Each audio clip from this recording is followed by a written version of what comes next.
Đăng ký kênh để nhanh chóng nhận được thông báo về video mới nhất và nhanh nhất. Vào lúc 11 giờ trưa ngày 17 tháng 12, Weibo đã mở bảng bình chọn cho King Queen của đêm Weibo. Cuộc bình chọn đêm Weibo đang được diễn ra vô cùng quyết liệt. Do sự ủng hộ và nhiệt tình bình chọn của fan hâm mộ dành cho idol mình, thứ hạng của King và Queen đã có nhiều thay đổi trong một ngày. Đêm hội được tổ chức hàng năm vào cuối năm. Các giải thưởng bao gồm phim điện ảnh, phim truyền hình, nghệ sĩ nổi tiếng, diễn viên đột phá trong năm, nhóm nhạc xuất sắc nhất hàng năm và nam thần, nữ thần trong năm, v.v. Do nó được tổ chức bởi một nền tảng xã hội, vì vậy kết quả sẽ tích hợp dữ liệu của các tìm kiếm hot và các thứ hạng khác nhau trong năm qua, nên sẽ có giá trị hơn các buổi lễ khác. Điều hấp dẫn nhất trong tất cả các giải thưởng chắc chắn là việc lựa chọn King và Queen, người chiến thắng là những nghệ sĩ xứng đáng nhất, được người hâm mộ và cư dân mạng yêu thích nhất trong năm qua. Điều đáng ngạc nhiên là trưa 17 tháng 12, ban tổ chức thông báo mở kênh bình chọn, nhưng đến 14 giờ 30 chiều thì khoảng cách giữa các ngôi sao trong bảng đề cử đang có một khoảng cách lớn với nhau. Trước tiên hãy nhìn vào lượt bình chọn của King tính đến thời điểm hiện tại. Tiêu Chiến đứng đầu với hơn 4,2 triệu lượt bình chọn, và Vương Nhất Bắc đứng thứ hai với 850.000 lượt bình chọn, chỉ bằng 1/5 của Tiêu Chiến. Hai vị anh hùng Trần Tình Lệnh đứng nhất và nhì đều có ngoại hình rất đẹp trai. Đối với các fan hâm mộ Bắc Quân Nhất Tiêu, họ thật sự muốn thấy hai người xuất hiện cùng nhau trong buổi lễ lớn cuối năm này.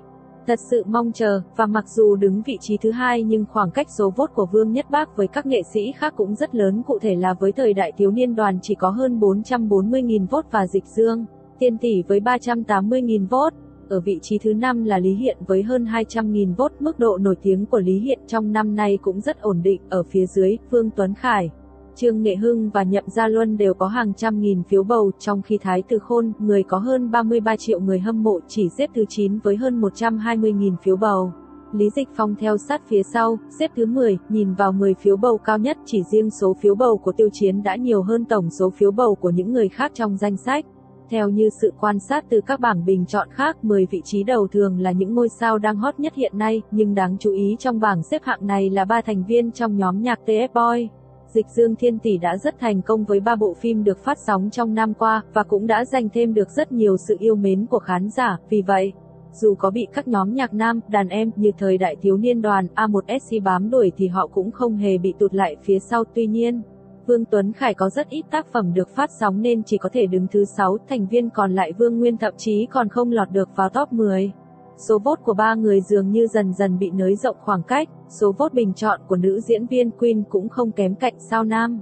Ở bảng xếp hạng các nữ diễn viên là cuộc chiến giữa Dương Tử và Địch Lệ Nhiệt Ba. Thực tế xét về độ nổi tiếng thuần túy thì Dương Tử không bằng Địch Lệ Nhiệt Ba. Mặc dù Dương Tử cô ấy cũng rất nổi tiếng và cũng là một nữ diễn viên hàng đầu, sức hút phim của cô ấy mạnh hơn Địch Lệ Nhiệt Ba rất nhiều, nhưng mức độ nổi tiếng của cô ấy kém hơn Địch Lệ Nhiệt Ba. Nói thật, nếu như lứa tiểu hoa sau 90 chọn một nữ diễn viên đứng đầu thì Dương Tử là sự lựa chọn phù hợp nhất. Sự kiện này được coi là một sự kiện bình chọn thuần túy dùng đo lượng fan hâm mộ của các diễn viên. Nhiều người bất ngờ phát hiện ra rằng Dương Tử thực sự có mặt trong cuộc bình chọn này. Và kết quả hiện tại khiến nhiều người thắc mắc liệu độ nổi tiếng của Dương Tử đã vượt qua Địch Lệ Nhiệt Ba rồi sao? Rõ ràng là không phải, chỉ có thể nói là Dương Tử gặp may mà thôi. Bộ phim Dương Tử từng hợp tác với Tiêu Chiến, mặc dù nam nữ chính không hề có giao tiếp gì nhiều, và fan couple của Tiêu Chiến rất ghét cô ấy.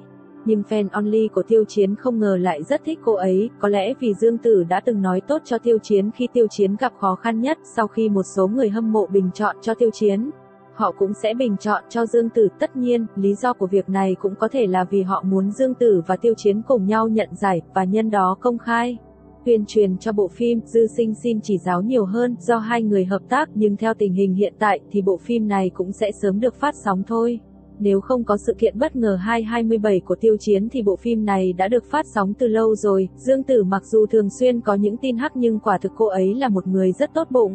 Mong rằng mọi người sẽ đối xử tốt với cô ấy hơn. Và hiện giờ Dương Tử, người tạm xếp thứ nhất với hơn 800.000 phiếu bầu, cũng kém Tiêu Chiến 1/5 số phiếu.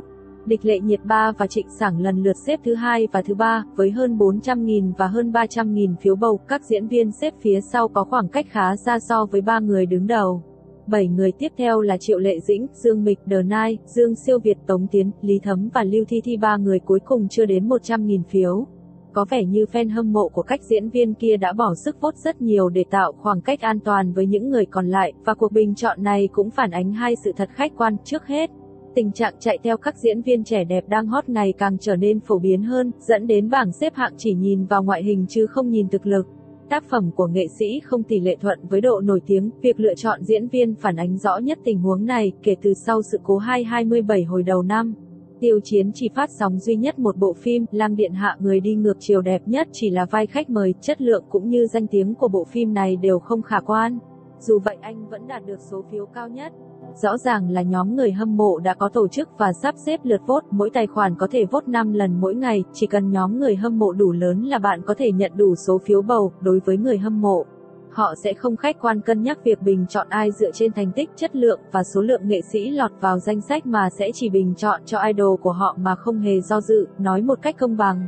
Dịch Dương Thiên Tỷ, người có nhiều tiến bộ nhất về phim ảnh trong 2 năm qua và cũng có kỹ năng diễn xuất vững chắc, chỉ có hơn 300.000 phiếu bầu, chưa bằng 1/10 so với Tiêu Chiến.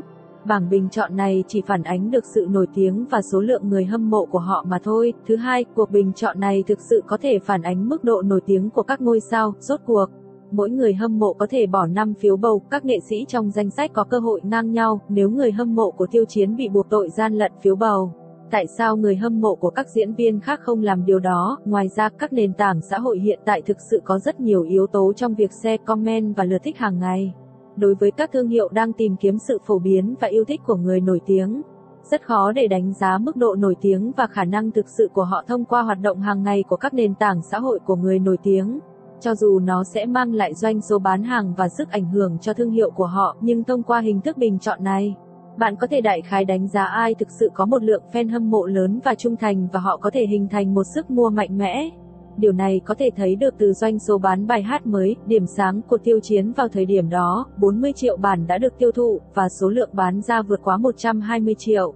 Nhưng PV của Vương Nhất Bác thì khác xa, điều cuối cùng là nếu không có chuyện gì xảy ra thì khoảng cách chênh lệch về số lượng bình chọn hiện tại rất có thể sẽ tiếp tục.